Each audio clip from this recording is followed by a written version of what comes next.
Social self, sacred self, masks. Have gratitude for your masks and your pretense. They have protected the most valuable and vulnerable part of you.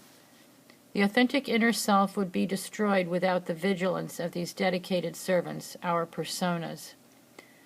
Pretending protects us when we are threatened.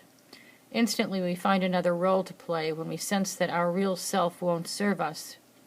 For example, when we hear rumors about layoffs as we are entering a client meeting, we need our masks to prevent panic in front of the client and damage to our professional reputation.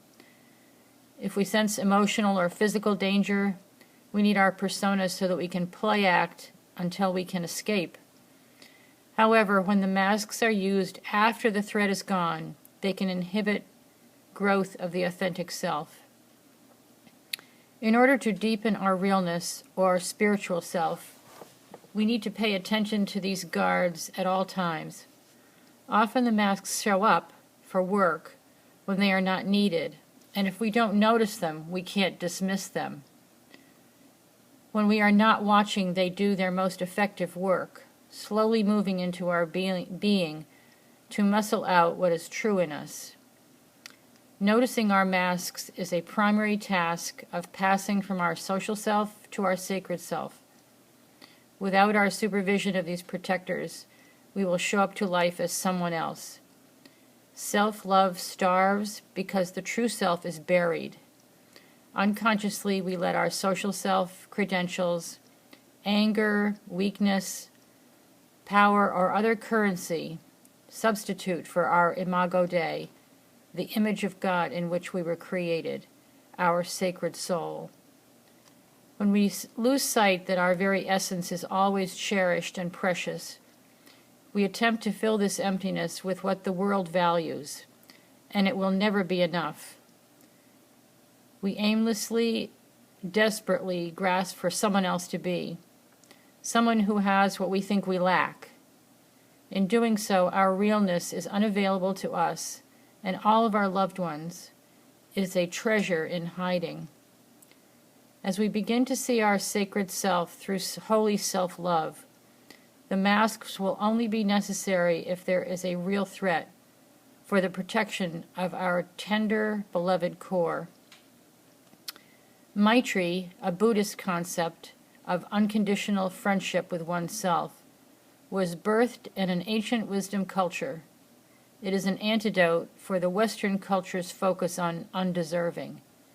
Our competitive society, subtle and insidious messages of "I will never be good enough" quietly creep into our thinking, creating a collective self-concept made of unconscious assumptions that we are inherently not worthy. Self-love is not woven into our culture or modeled for us in our institutions, schools, or even in our faith communities or our homes. We revere the race for perfection and ignore its collateral damage to the soul. We strive to be the best instead of being who we are meant to be.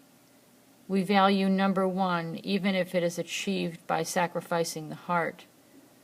We elevate those at the top of their game, often paid for with an inner lie.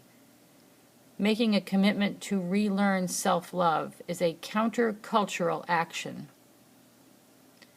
The other reason to notice our pretense is to begin to know who we are, to become our own best friend. When we notice ourselves pretending, there may be a tension in the body or an unease. What happened that made you think that the real you was not acceptable in that situation? The body will silently tell us that something is not right, people are not safe, or that we are heavily invested in something and dependent on a certain outcome. Having this awareness will help us to learn about ourselves. This discovery must be done with self-compassion and never with blame, criticism, or judgment. The process of self-knowledge requires a steady, determined attention over a lifetime. It is accompanied by an inherent holy enabling. Sacred self-love provides deep inner comfort and a sense of abiding peace and the serenity and a sense of the foundation of the soul is solid. It leads to thriving in one's own company and can quietly, powerfully inspire those around us.